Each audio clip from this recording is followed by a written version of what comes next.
8 standard unit taste exam 2024. तर त्याच्या दृष्टीनं ही 8 स्टँडर्ड युनिट टेस्ट एक्झाम होणार आहे.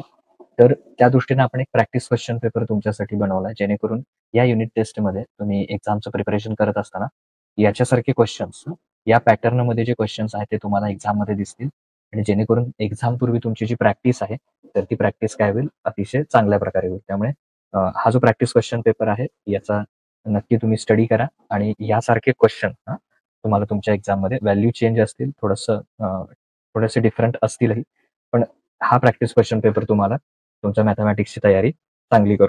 It is only for practice. Practice question paper आहे. So question number 1, fill in the blanks. Okay.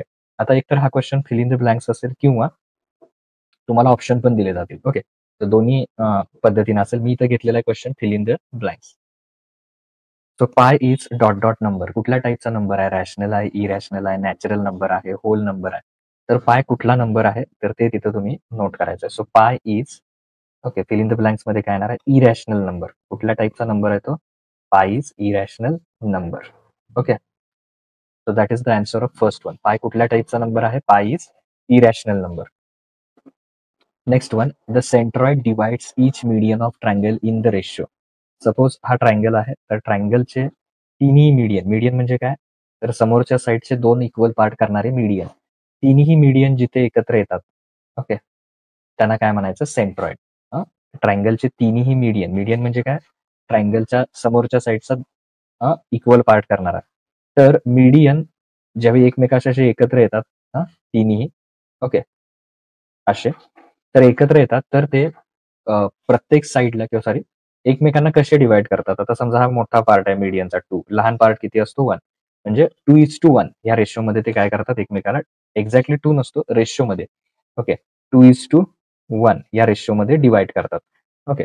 So the centroid divides each median. प्रत्येक median मीडियनला centroid कसा divide करतो? कुठल्या रेशोमध्ये करतो? 2:1. हे त्याचं correct answer. Now third, fill in the blanks. When two parallel lines are intersected by a transversal, the angles formed in each pair of corresponding angle. दोन parallel line आहेत, त्याला एखाद्या ट्रान्सव्हर्सलने इंटरसेक्ट केलं तर जे करस्पॉन्डिंग अँगल्स असतात, तर ते करस्पॉन्डिंग अँगल्स कसे असतात? Corresponding angles are congruent. Okay, corresponding angles are congruent, हे लक्षात ठेवा. कॉन्ग्युरंट. करस्पॉन्डिंग अँगल्स कसे असतात? कॉन्ग्युरंट म्हणजे इक्वल असतात. सपोज ए आणि बी करस्पॉन्डिंग अँगल आहेत, तर ते एकमेकाला काय असतात? कॉन्ग्युरंट, जर लाईन पॅरलल असेल तर. Okay. And last one, 5⁻0. So 5⁻0 is 1. कुठलाही नंबर असू दे, any number raise to 0 is 1. कुठलाही number raise to 0 1, positive negative कसलाही असो. त्याचप्रमाणे 5⁻0 किती येणार आहे? 1 येणार. Okay. Now question number 2, solve the following 6 marks any 3. Total 4 दिलेले असतील तुम्हाला, त्यातले एनी 3 तुम्ही काय करायचे? सॉल्व करायचे.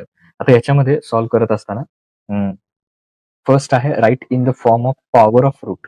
कुठल्या फॉर्म मध्ये लिहायचं आहे? Power of root. आता 31/3/5. तर याच्यामध्ये पॉवर किती आहे? वरची न्यूमरेटर आहे त्याला पॉवर म्हणायचं, डिनॉमिनेटर आहे त्याला रूट म्हणायचं. सो पॉवर 3, पॉवर 3लाच आपण काय म्हणतो? क्यूब. तर पहिला शब्द पॉवर आला पाहिजे. 3 पॉवर असं म्हणायचं नाही, काय म्हणायचं? Cube of. Okay, cube of root मात्र 5 आहे, त्यामुळे cube of fifth root of, okay, fifth root of 31. Cube of fifth root of 31. आता दुसरं, right in the form of root of the power. कुठल्या फॉर्म मध्ये लिहायचं आहे? Root of the power. तो इथं पॉवर किती आहे? 6, आणि रूट किती आहे? रूट आहे 2. So root 2. पहिल्यांदा कसं लिहायचं? रूट म्हणजे पहिला वर्ड रूट आला पाहिजे. रूट 2. तर रूट 2लाच काय म्हणायचं? Square root. Okay, square root of power किती आहे? 6th power of, square root of 6th power of, मग नंबर लिहायचा 7. ओके, सो अशा पद्धतीनं ते लिहायचं. Now question number 2, draw a line M. Draw a line N which is parallel to line M at a distance 5 centimeter from it. एक line M काढायची आहे आणि त्याला दुसरी एक पॅरलल लाईन N काढायची आहे, की जी किती डिस्टन्सवर असेल? 5 सेंटीमीटर ह्या डिस्टन्सवर असेल. तर पहिल्यांदा एक लाईन ड्रॉ करा, लाईन M. एक लाईन ड्रॉ केली अशी आपण, लाईन M. ओके, तर ही लाईन ड्रॉ केली. तर ही लाईन ड्रॉ केल्यानंतर याच्यामध्ये इथे, ओके, तर याच्यावर एक पॉइंट घ्या. तर त्याला लाईन एम म्हणे, एका बाजूला असं नाव द्या त्याला लाईन एम. आता त्याच्यावर असे 2 पॉईंट घ्या, म्हणजे पॉईंट ए आणि पॉईंट बी, असे 2 पॉईंट घ्यायचे. आता ए आणि बी या 2 ठिकाणी 90 डिग्री काढायचं. किती डिग्रीचा काढायचा अँगल? तर 90 डिग्री अँगल काढायचा ए आणि बी या ठिकाणी. ओके, सो ए प्रोटेक्टर घ्या. प्रोटेक्टरच्या साह्यानं ए या ठिकाणी बरोबर कंपासचं टोक ठेवा आणि इथे प्रोटेक्टर ठेवा ए या ठिकाणी, आणि ही जी लाईन आहे ती बरोबर लाईन एम ला अशी बरोबर मॅच करा. इथे ए अँगल काढायचा आहे 90 डिग्री. तर इथे असं 90 डिग्री घेऊया आपण. Okay, just a minute. हो सॉरी. तर हा 90 डिग्री अँगल घेतला आपण. एकदम स्ट्रेट येणार 90 डिग्री अँगल. ओके, आता तो 90 डिग्री आल्यानंतर आपल्याला काय करायचं, दुसरं बी पाशी पण किती काढायचा, अँगल बी जवळ 90 डिग्री काढायचा. ओके, आणि परत अशी लाईन मॅच करायची बरोबर समोर 90 डिग्री. ओके, सो बी पाशी पण आपण किती काढणार आहे, 90 डिग्री, अगदी स्ट्रेट. ओके, बी काढला आपण 90 डिग्री. हा, आता ते दोन्ही काढल्यानंतर किती डिस्टन्स वर पॅरलल लाईन घ्यायची ती, तर ती घ्यायची आहे 5 सेंटीमीटरवर. ओके, तर कंपासमध्ये डिस्टन्स घ्यायचं 5 सेंटीमीटर, 0 to 5. ओके, स्केल घ्या, स्केलच्या 0 वर आणि इथं 5. तर कंपासमध्ये 5 सेंटीमीटर डिस्टन्स घ्या, इथे ठेवा असं. आणि ए वर ठेवून एक आर्क इकडे असा ड्रॉ करा. सेम बी वर ठेवा आणि एक इथे ड्रॉ करा. आता ते दोन्ही ड्रॉ केल्यानंतर त्यातून जाणारी लाईन, ओके, इथे, तर इथे आपल्याला पॉईंट मिळाला हा, इथे मिळाला हा. तर ह्या दोन्ही मधून जाणारी, दोन्हीकडे आर्क मारले, कितीचे मारले दोन्हीकडे, तर 5 सेंटीमीटर. इकडे सुद्धा किती मारला आर्क आपण, 5 सेंटीमीटर. ओके, आणि मग त्या दोन्ही आर्क मधून जाणारी लाईन ड्रॉ करायची.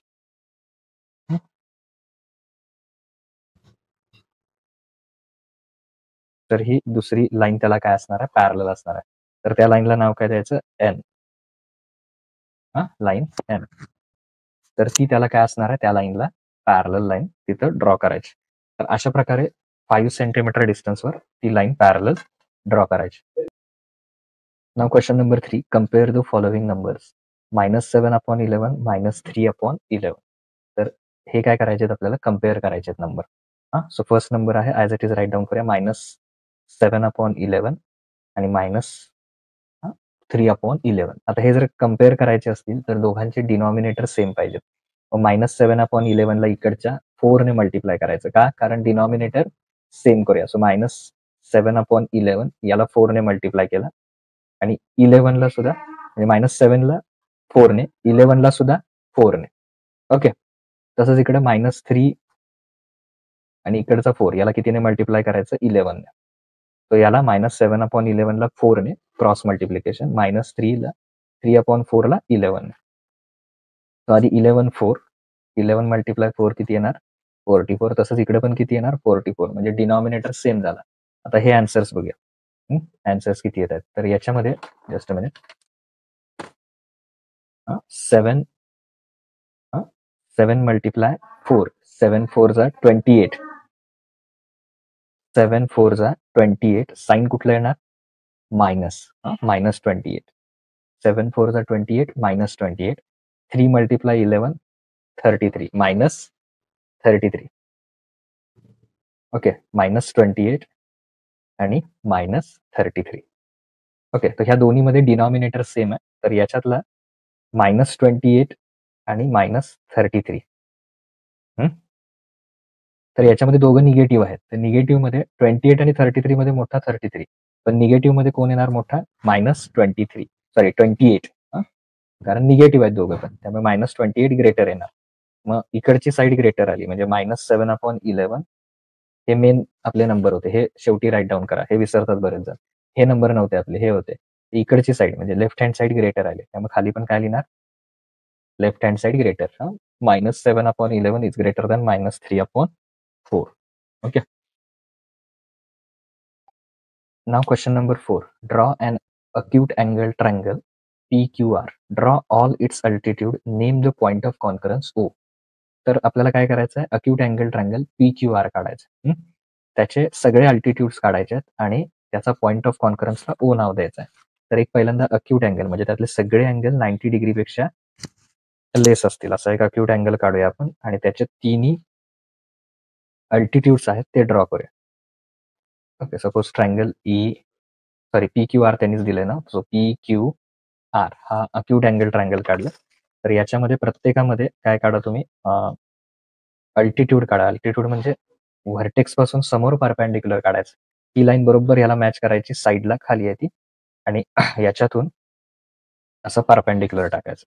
ओके, सो हा किती डिग्रीचा झाला, 90 डिग्री. परत हेच आर वर ठेवायचं, असं ह्या साईडला बरोबर ही मॅच करायची इथे असे, आणि इथे आर पासून बरोबर समोर किती डिग्रीचा, 90 डिग्री. हा दुसरा झाला. सेम तसंच क्यू पासून या लाईनला असं वरती मॅच करा आणि इथे बघा, इथे हे याला मॅच करा व्यवस्थित, आणि मग क्यू मधून जाणार, सॉरी, तिन्ही एकत्र जातात असे, त्याला ओ नाव द्या, परपेंडिक्युलर. तिन्ही अल्टिट्यूड ओ पासून काय जातात, परपेंडिक्युलर. याला तुम्ही म्हणू शकता ए बी सी. तर हे आपण याला concurrent as point of concurrence as O, तो सुद्धा आपण दिलेला आहे. ओके, सो अशा प्रकारे आपण काय केलं, अक्यूट अँगल ड्रॉ केला आणि मग त्याच्यावरून पॉइंट ऑफ कॉन्करन्स ओ असं त्याला दिला. आता हा झाला क्वेश्चन नंबर 2. तर question number 3. So next question number 3, solve the following. 6 मार्क्ससाठी 3 मार्क्सचे 2 question solve करायचे, एनी 2. पण इथे मी तुम्हाला ऑल 3 जे आहेत ते 3च्या 3 मी सॉल्व्ह करून दाखवणार आहे. So find the cube root of 8000. आपल्याला कोणाचं क्यूब रूट फाइंड आउट करायचं आहे, तर 8000चं. मग त्यासाठी काय करायचं, 8000चं क्यूब रूट फाइंड आउट करताना सगळ्यात पहिल्यांदा हा जो नंबर आहे 8000 त्याचे फॅक्टर फाइंड आउट करायचे. सो सपोज याला 2 ने डिवाइड केलं, 8000ला कितीने डिवाइड केलं, 2, तर ते किती येणार आहे, 4000. ओके, परत 2 ने डिवाइड केलं तर 2000, परत 2 ने डिवाइड केलं तर 1000. आता हे जे 1000 आलंय, 1000 हा 10चा क्यूब आहे. तर 1 to 10 हे जे नंबर आहेत त्यांचे क्यूब काय करा, पाठ करून ठेवा.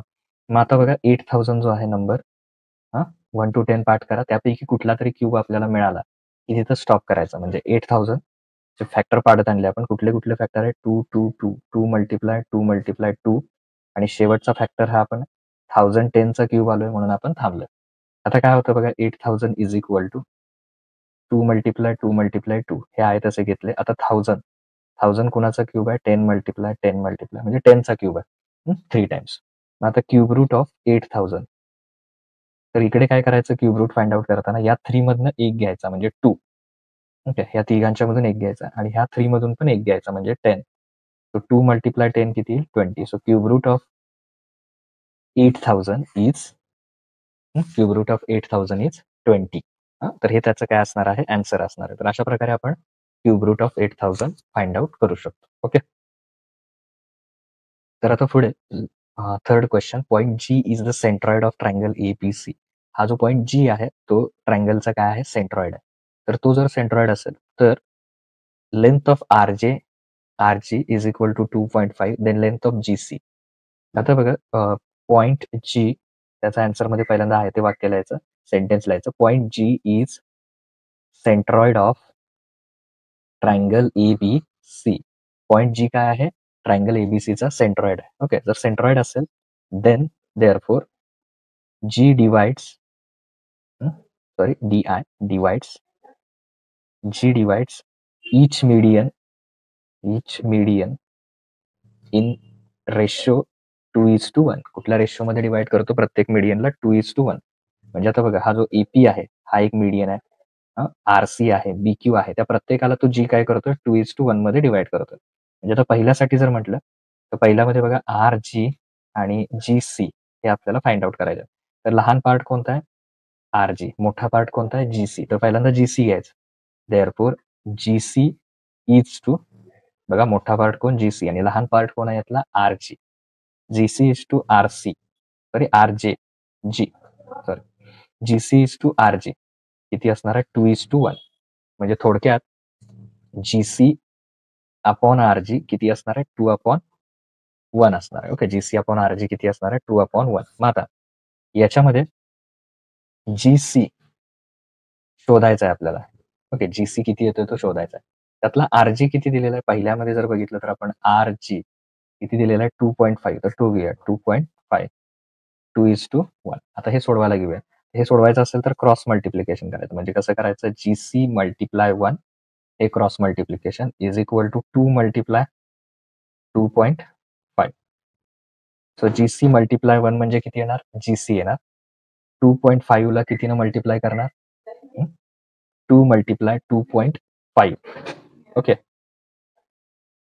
2 मल्टिप्लाय 2.5 25 टू ज 50 म्हणजे 5 पॉईंट किती येणार 0 येणार. 25 टू ज 50 5.0 म्हणजे किती येणार GC इज इक्वल टू 5. तर पहिलाचा आन्सर मिळाला आपल्याला GC किती मिळालेला आहे ते इथे लिहायचं 5. हे सगळं कॅल्क्युलेशन पण लिहायचं त्यातलं 1 मार्कचं काम झालं आपलं. आता BG and BQ second one काय आहे BG अँड BQ. तर बीजी कुठला पार्ट आहे बघा तर याच्यातला मोठा पार्ट आहे BG इज टू BQ म्हणजे मोठा पूर्ण मोठा BQ हा 2 + 1 3 जर पूर्ण मोठा पार्ट असेल तर तो 3 घ्यायचा. म्हणजे BG किती आहे मोठा पार्ट आहे म्हणजे 2. BG हा काय आहे मोठा पार्ट आहे आणि GQ लहान आहे म्हणजे तो 1 आणि BQ म्हणजे पूर्ण हा घ्यायचा म्हणजे 2:3 घ्यायचा. ओके 2:3 घ्यायचं कारण BQ म्हणजे पूर्ण मोठा आहे त्याच्यात त्यामुळे टोटल 2 + 1 किती घ्यायचा 3 म्हणजे BG upon BQ is equal to 2/3. मग आता BG किती आहे तर BG दिलेला आहे त्याच्यात BG इज इक्वल टू 6 आणि काय फाइंड आउट करायचं BQ 6 अपॉन BQ शोधायचा 2/3. सो याच्यामध्ये सुद्धा काय करणार क्रॉस मल्टिप्लिकेशन BQ शोधायचं आहे फाइंड आउट करायचं सो BQ मल्टिप्लाय 2 आणि 6 multiply 3. Okay so BQ is equal to multiply 2 इकडे येऊन काय होणार डिवाइड त्याच्या आधी 6 मल्टिप्लाय 3 किती येणार 18 आणि मल्टिप्लाय 2 काय होणार divide so BQ is equal to किती येणार आहे 9. Okay BQ is equal to किती येणार तर आता त्यातलं last AP is equal to 6 AG is equal to किती ते फाइंड आउट करायचं तर AP is to AG AP is to AG हा रेशो किती घ्यायचा 3:2 घ्यायचा. ओके तर डायग्राम मध्ये बघा AP म्हणजे पूर्ण मीडियन आहे मोठा म्हणजे 2 + 1 किती घ्यायचा रेशो त्याचा APचा रेशो किती घ्यायचा 3. परत AGचा पार्ट किती आहे 2 आहे मोठा पार्ट त्यातला 2 त्यामुळे त्याचा रेशो घ्यायचा 2 म्हणजे थोडक्यात AP अपॉन AG किती येणार 3/2 येणार. मग आता याच्यात APची व्हॅल्यू ठेवायची 6 क्वेश्चन मध्ये किती दिली आहे व्हॅल्यू 6 तर ती व्हॅल्यू ठेवायची इकडे 3/2 आणि AG आहे तसा लिहायचा तो फाइंड आउट करायचा लेंथ ऑफ AG.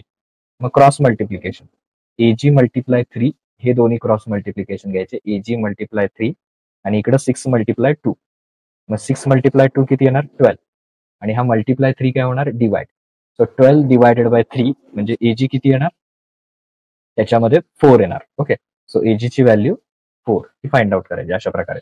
तर AG आपण 4 फाइंड आउट केलं total. Now next question number 3. In the figure, line A parallel to line B, line L is a transversal. Find the measures of angle X, Y, Z. तिन्ही angle find करायचे कुठले कुठले X, Y आणि Z. हे तिन्ही angle find out करायचे. So first त्याच्यातला line असं लिहूया line A parallel to line B. हे अगदी सुरुवातीला लिहून टाका कोण कोण पॅरलल आहे लाईन A आणि लाईन B हे एकमेकाला पॅरलल. आता इथे बघा 105 सो सपोज याला मी नंबर दिला 1 इथे 2 3 4 आणि इथं सुद्धा 1 2 3 4. ओके तर 105 सुद्धा 1 नंबरला एक्स सुद्धा किती नंबरला 1 म्हणजे दोघांची पोझिशन सारखी आहे. जर दोन्ही अँगलची पोझिशन सारखी असेल तर त्यांना काय म्हणणार corresponding angle. So angle X is equal to 105 त्याला रिझन काय लिहायचं दे आर करस्पॉन्डिंग अँगल्स आणि करस्पॉन्डिंग अँगल्स कशा असतात इक्वल असतात. लाईन पॅरल असेल तर हा 105 आणि एक्स हे कसले आहेत करस्पॉन्डिंग अँगल्स आणि ते इक्वल असणार आहेत. त्याच्यानंतर angle X is equal to angle Y. बघा एक्स आणि वाय हे व्हर्टिकली अपोजिट आहेत म्हणजे समजा अशी एक लाईन आहे आणि इथं एक्स आणि इथं वाय आहे. जर दोन लाईन एकमेकाला इंटरसेक्ट झाले तर एकमेकांच्या समोर असे जे अँगल असतात त्यांना काय म्हणायचं vertically opposite. So angle X is equal to angle Y vertically short मध्ये लिहितो अपोजिट अँगल्स, पूर्ण स्पेलिंग लिहा, व्हर्टिकली अपोजिट अँगल्स. मग एक्स 105 आहे, तर वाय पण किती असणार आहे, Y is equal to 105 degree. Okay, angle Y is equal to 105 degree. आता लास्ट आपल्याला फाइंड आउट करायचा आहे, तो कुठला फाइंड आउट करायचा आहे, तर याच्यामध्ये लास्ट फाइंड आउट करत असताना, जस्ट अ मिनिट, हा झेड फाइंड आउट करायचा. ओके, तर झेड फाइंड आउट करत असताना हा लिहिला आपण इथं 105, इथे आहे आपलं 100, त्याच्या बरोबर खाली कोण आहे, झेड आहे. तर हे दोघं कसले आहेत, अँगल्स इन लिनियर पेअर. बघा, प्रोटेक्टर सारखा असा शेप तयार होतोय त्याचा, आणि ते दोन्ही काय करतात, लाईन फॉर्म करतात. त्यांना काय म्हणायचं, angles in linear pair. So angle Z plus 105 degree is equal to 180 degree. So angles in linear pair, पूर्ण स्पेलिंग लिहा, अँगल इन लिनियर पेअर. मग आता Z is equal to 180 minus 105. So angle Z is equal to 180 minus 105 म्हणजे किती येणार, Z किती येणार, 75 degree. म्हणजे एक्स किती आला, हे सगळ्यात शेवटी परत एकदा लिहा, 105. वाय किती आला, 105, आणि झेड किती असणार आहे, 75 डिग्री. तर हे फायनल आन्सर परत एकदा लिहायचं. आता क्वेश्चन 3 झाला, आपण क्वेश्चन 4 बघूया. Okay, now last question, question number 4. Answer the following for 4 marks. तर याच्यामध्ये जो लास्ट क्वेश्चन आहे, show root 5 on number line with right explanation. आता हे मी तुम्हाला कळण्यासाठी लिहिलेलं आहे, एक्झाममध्ये असं देणार नाहीत राईट एक्सप्लेनेशन, पण तुम्हाला त्याचं एक्सप्लेनेशन लिहावं लागेल, कारण पायथागोरस थेरम तुम्ही कसा यूज करताय ते त्याच्यावर अवलंबून आहे, आणि मग ते रूट 5 तुम्ही नंबर लाईनवर दाखवायचं आहे. तर कन्स्ट्रक्शन आपण स्टार्ट करूया, show root 5 on number line 4 मार्क्ससाठी. तर सगळ्यात पहिल्यांदा नंबर लाईन आपण ड्रॉ करूया. लक्षात ठेवा, रूट 5 आपल्याला नंबर लाईनवर ड्रॉ करायचं. तर सगळ्यात पहिल्यांदा काय करायचं, तर याच्यामध्ये एक नंबर लाईन आपण ड्रॉ करूया. तर एक नंबर लाईन अशी ड्रॉ केली मी. तर ही ड्रॉ केल्यानंतर सपोज इथे असा, इथे 0 घेतला, थोडा अजून जरा इकडे नंबर लाईन वाढवूया आपण. तर इथे एका बाजूला आपण 0 घ्यायचा. ओके, निगेटिव्ह नंबर काही घ्यायची गरज नाही. सो 0 घ्या. आता पर 3 सेंटीमीटरला एक एक मार्क करा, म्हणजे असं इथे 0ला 0 मॅच केला बरोबर. तर पर 3 सेंटीमीटर, तर इथे 3, 3 2 जा 6, 3 3 जा 9. ओके, तर प्रत्येक 3 सेंटीमीटरला असे डॉट काढायचे आणि तिथे नंबर लिहायचे, 1 2, थोडेसे डॉट मोठे काढतो दिसण्यासाठी, 2 आणि 3. यातल्या प्रत्येकातलं डिस्टन्स किती घेतलंय, 3 सेंटीमीटरचा गॅप घेतला. लिहिताना मात्र नंबर कसे लिहिलेत, 1 2 3. तुम्ही 4 सेंटीमीटर पण घेऊ शकता. ओके, पण थोडीशी मोठी डायग्राम आहे. आता रूट 5 काढत असताना नंबर 2 जो आहे हा, तर हा नंबर 2 वर 90 डिग्री घ्यायचा असा बरोबर. इथे याला बरोबर मॅच करायचा असं, आणि ही खालची लाईनला ही लाईन मॅच करायची नंबर लाईनला. त्या प्रोटेक्टरचा जो मिडल आहे तो 2 वर ठेवला, आणि नंबर लाईनला प्रोटेक्टरची मेन लाईन काय करायची, मॅच करायची. आता किती डिग्री घ्यायचा हा, तर 90 डिग्री घ्यायचा. ओके, मग अशी लाईन ड्रॉ करायची, परपेंडिक्युलर लाईन और 90 डिग्री. तर इथे असं 90 डिग्रीचा साईन द्या. आता त्याच्यानंतर महत्वाचा पार्ट आहे तो, याला 0 to 1 कंपास घ्या, आणि या कंपासमध्ये किती डिस्टन्स घ्या, 0 to 1 हे डिस्टन्स घ्यायचं. ओके, 0 to 1 डिस्टन्स घेतल्यानंतर 2 वर ठेवायचा. कुठे ठेवायचा बघा, नंबर 2 वर, जिथं आपण परपेंडिक्युलर काढला इथे, त्याच्यावर ठेवून हा 0 to 1 एवढा डिस्टन्स घेऊन असा आर्क मारायचा. तो आर्क मारल्यानंतर इथे, आता इथं 0 आहे, त्याला आपण ओ म्हणूया. हा जो 2 आहे त्याला ए म्हणूया इथे, आणि इथे जो वरती पॉइंट मिळाला त्याला आपण बी म्हणूया. ओके, तर हे काढून झाल्यानंतर आपण काय करायचं, ओ आणि बी हा जोडून घ्यायचा. ओ आणि बी काय करायचं, जोडून घ्यायचं. आता ओ बी हा किती आहे बघा, 0 to 2, म्हणजे हा टोटल 2 आहे. हे 0 to 1 घेऊन आपण आर्क मारला, त्यामुळे हा किती आहे, 1. हा 2, हा इकडचा 1, आणि हा जो ओबी आहे तो किती असणार आहे, रूट 5. तो का रूट 5 असणार आहे ते आपण एक्सप्लेनेशन मध्ये लिहायचं, त्याला तुम्हाला मार्क असणार आहे. तर इथे असं रूट 5 घ्यायचा. तो रूट 5 घेतल्यानंतर कंपासमध्ये डिस्टन्स घ्या 0 ओ पासून, इथे 0 और ओ याच्यावर ठेवला, आणि दुसरा कंपासचा टोक बी वर ठेवा. ओके, ओ टू बी, बघा ओ वर ठेवला आणि बी वर ठेवला इथे, आणि इथे आर्क मारला आपण, ओ वर ठेवणे आणि इथे काय केलं आपण, आर्क मारला. मग तो आर्क मारल्यानंतर इथे जो मिळेल आपल्याला तो मिळणार आहे सी. ओके, कुठला मिळणार, सी मिळणार. हा रूट 5 होता हा. तर काय केलं आपण, ओ टू बी हे डिस्टन्स घेतलं कंपास म्हणजे रूट 5 एवढं घेतलं, कारण हे रूट 5 एवढं डिस्टन्स आहे. हेच काय केलं, खाली ओढलं. तर सी या पॉइंटला आपल्याला काय मिळणार आहे, रूट 5. आता हे आन्सर काय येतं यासाठी आपण एक्सप्लेनेशन घेऊया. तर कारण त्याचं एक्सप्लेनेशन इम्पॉर्टंट आहे. 3 मार्क्ससाठी तुम्हाला ही डायग्राम असेल आणि 1 मार्क तुमचं explanation. In triangle O A B angle A किती डिग्रीचा आहे, ए हा 90 डिग्रीचा आहे. बाय कुठला थेरम वापरायचा मग, राईट अँगल ट्रायंगल. 90 डिग्री म्हणजे कसला ट्रायंगल आहे तो, right angle. By Pythagoras theorem. Okay, कुठला थेरम यूज करायचा, पायथागोरस थेरम यूज करायचा. So by Pythagoras theorem, hypotenuse square is equal to base square plus height square. Okay, hypotenuse square is equal to base square plus height square. So hypotenuse means O to B. O to B ही काय आहे, hypotenuse आहे. कारण 90 डिग्रीच्या समोर असते ती काय असते, hypotenuse. So OB square is equal to base कोण आहे खाली, OA. OA square, OB square, that is hypotenuse square, is equal to base OA square plus AB square plus height AB square. Okay. Now OA square. Okay, OA म्हणजे कोण आहे, base हा OA. तर O to ए पाशी किती number आहे, 2. म्हणजे इथे O2A 0 to A हा नंबर 2. तर 2 डिस्टन्स आहे. ओके, 1 2. त्यामुळे OA किती होणार, 2 होणार. So 2 square plus AB square. AB किती आहे, इथे लिहिले मी 1 चा स्क्वेअर. तो 2 चा स्क्वेअर किती येणार, 4. 1 चा स्क्वेअर येणार 1. 4 प्लस 1 किती येणार, 5. OB square. So taking square root, दोन्हीकडे स्क्वेअर रूट घ्या, OB स्क्वेअर आणि इकडं 5 स्क्वेअर. सो स्क्वेअरला स्क्वेअर रूट काय होईल, cancel. OB is equal to root 5. Okay, कारण इथे स्क्वेअरला स्क्वेअर रूट जाणार, फक्त OB राहणार. म्हणजे OB किती आला, रूट 5. म्हणून हा OB रूट 5 येतोय. तो असा खाली घेऊन इथे जो मिळणार तुम्हाला सी हा पॉईंट, इथं फायनल आन्सरला यायचं. Therefore point C denotes root 5 on number line.